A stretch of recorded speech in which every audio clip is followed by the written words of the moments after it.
I wanted to ask you about the manager you're up against tomorrow, Antonio Conte. Yeah. So, I'm not speaking Italian. Just wondering what you made of him, his legacy at Chelsea, and sort of, following the footsteps of those kind of giants as a manager, and what's expected of you. Yeah, great question. Huge respect for him. Firstly, as a player, he's a magnificent footballer who then went on to have an incredible and still has an incredible career as a coach. I think his passion as a player transmits to passion in his teams, and obviously when I was younger watching Chelsea play in the manner that they did, defensively so strong, Hazard was incredible in those moments. And he's gone on to prove what an amazing manager he is, and he's won many titles, including an incredible title here last year. Gary, down here, please. Liam, welcome to Naples. Just a double-barrel question, really, just to confirm that Cole Palmer's in the squad. He has travelled. He's here.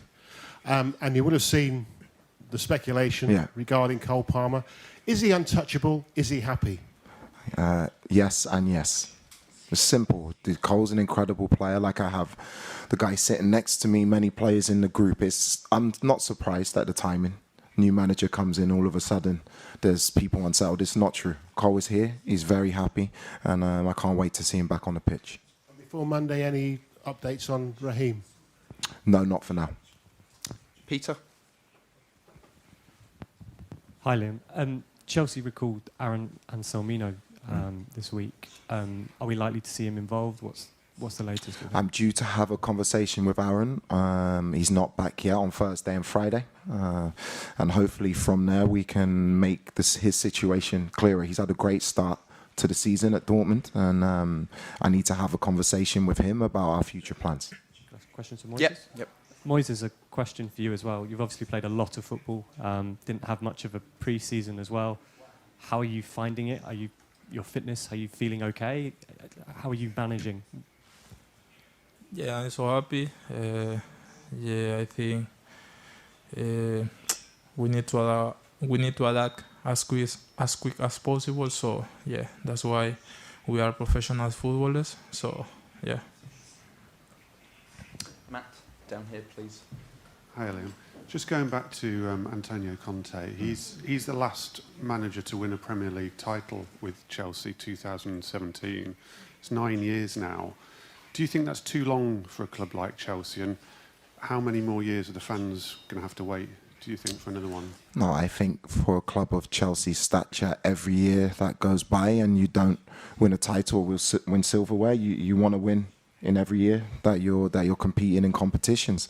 The difficulty for any club is there's a lot of very, very good teams who are competing. The aim for us long term and in the short term as well is to compete for trophies. Whether it's too long or not, that comes down to the team, that comes down to the coaching and the infrastructure of the club. Gentleman up here, please. Sono Iannicelli di Canale 21. Iannicelli di Canale 21, benvenuto a Napoli. Il Napoli, come sa, ha moltissimi tra infortunati e indisponibili. Pensa che questo inciderà sull'esito della gara, sull'andamento della gara, cambierà i vostri piani di gara e sarà un vantaggio per voi? Thank you for your welcome. No, this is a very, very strong team. I think who have been unfortunate in the recent games that they've played. The games the results haven't followed the performances that Antonio's team have given. We know it's going to be a very, very difficult game in a very, very special atmosphere, and it doesn't change my plans at all because I've been planning for a very difficult game. Simon? A couple of questions for you, Moy. How do you see tomorrow night as a chance for Chelsea to make some kind of statement of winning a ground like Napoli, a sort of a statement similar to the PSG winning the Club World Cup? So first of all, it's gonna be a tough game for sure, because Napoli away with their fans, so it will be an incredible game. We are excited to play this kind of games with a great opponent. So now it's Napoli and we are happy for sure. It's gonna be a tough, but we're gonna do it so well because we prepare this game in the best way to win this game. And just follow up for you personally, a few yellow cards, a few red cards, discipline. Do you think that you are judged unfairly as a player in terms of the way you play, or is it something you need to learn from? Yeah, for sure. I think player doesn't like to get yellow cards or red cards. For sure, I need to learn from that. But that's why people recognize me, because I'm very aggressive, but getting the ball back, not with bad intentions. So yeah, I try to help to my team. That's the way I play, and sometimes that's the risk I need to take. So yeah, it's so good, and I'm gonna keep playing like this because it's my style. Yeah, for sure, I'm helping with I'm helping a lot to the team, so I will keep doing that. Gentleman in the second row here, Yes, please. Daniele Rodia, Tutto Napoli. I don't need translation. Considering all the injuries, did you expect Naples in this position in the standings, or both in Champions League and in Serie A, or higher or lower, please? In football, in the Champions League, in Serie A, in the Premier League, you can never expect anything. The competition level is so high. Napoli are a great team. They proved that last year with a fantastic title win. They have outstanding individual players. They have a world-class coach. They're still in the position where they can get through. We're aware of that. I think it will make for an exciting game because Napoli have to win. And also for us to have a realistic chance of the top 8, we also need to win. Jack, down here, please. Liam, you said to Gary's question that Cole is happy and untouchable. Have you had that assurance from the directors as well that there's no reason for an assurance? It's so unrealistic. It's come from nowhere. There's nothing in it. There's no reason to have the conversation. That's where I'm at. Cole is very happy. I've had numerous conversations with him. Our thoughts are on how we can make this team better, how he can improve, and how I can help him, because he loves being here and he wants to be a Chelsea player. You can't stop speculation, but some speculation is so far from the truth. There's no point having a discussion about it. Moises, you've both spoken about the atmosphere that you can expect tomorrow night. What's the most intense atmosphere you've ever played in, and how does it affect a game as an opposing player, a visiting player?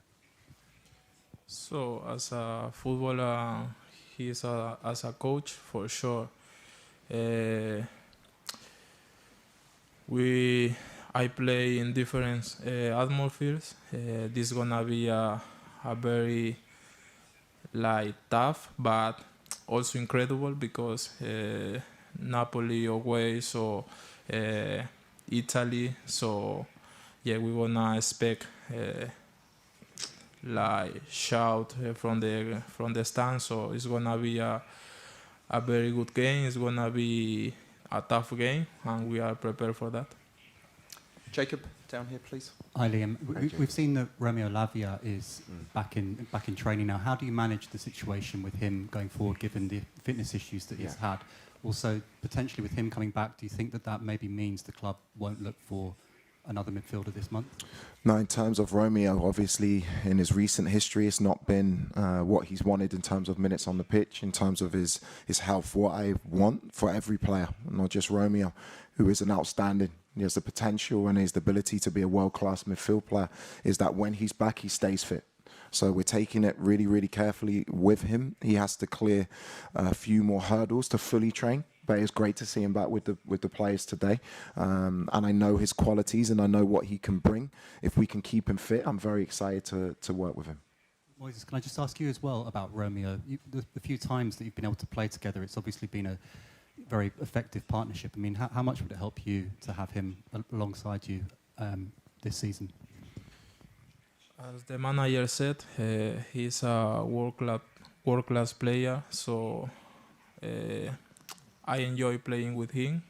I miss him because he's a very good player. He helped me also a lot because we do a lot of things together. So I'm waiting for him because he's such a good player. For sure, he's gonna do very well here. Kieran, down here, please. Just going back to Raheem, did you have Did you get the chance to have a chat with him, or is it kind of moot if he might be leaving? No, at the moment, I've said what I've had to say on Raheem. He's a player I have massive respect for, huge respect for as a person and what he's achieved in the game. Now is not the right time to speak about his situation. Go for the gentleman in the third row up here, please.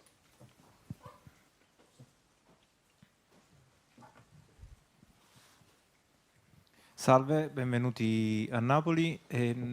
Ci ha pensato che nel 2012, nel precedente contro il Napoli, il Chelsea aveva cambiato allenatore, ha incrociato il Napoli, ha eliminato il Napoli e poi è andato a vincere la Champions?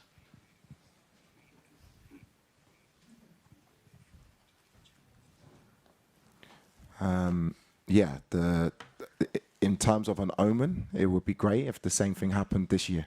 But for me, I'm not thinking about that. What I'm focused on, honestly, we know how difficult this game is going to be. We know how important it is to our season. What I've said to my players since I've set foot through the door is that we have to just focus on the next game, which we know is going to be a very, very difficult one. Rob, down here, please. With Moises, do you see him still as a young player with a potential that needs to be fulfilled, or do you think he's doing now what he was signed to do when Chelsea broke the transfer record for him 3 years ago? Yeah, from my point of view, it's my opinion. As a defensive midfield player, I wouldn't want to sit next to anybody else in world football. That's what I think of Moy. He knows that. I've told him. I've watched him. Obviously, I have a background at Brighton. I know everything about his career. The scary thing for him is that, yes, he is still young, but he plays sometimes like he's 35 years old because his understanding of the game is top. For me, one of the most exciting things about coming to this club is to work with players of Moy's level and capacity, but also to try and help them to improve even more, which I think is achievable. Gentleman in the middle here, please. Buonasera, benvenuti a Napoli. Mauro Cucco, il mio Napoli.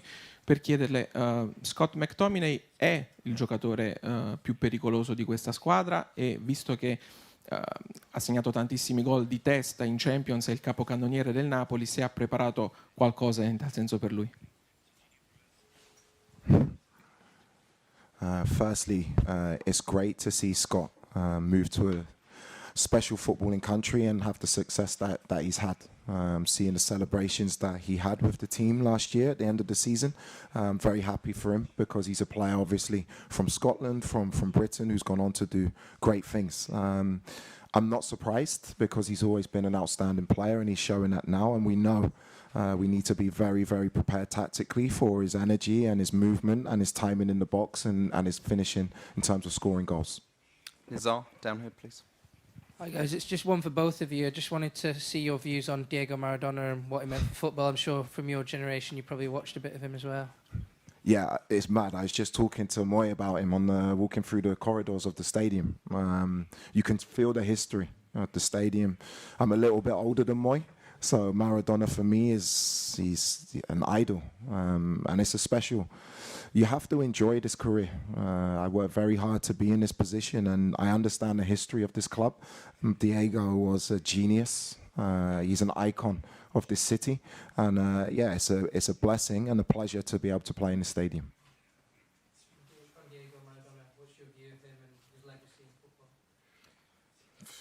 Well, I saw some videos from him, for sure. He's a legend. He's an icon. He did a lot for this sport, so we need to be grateful because I saw in videos to him and he did so well, and for sure that's why this stadium called like this, like him. So it's so special to be here and play in this stadium. For sure it's gonna be so nice tomorrow.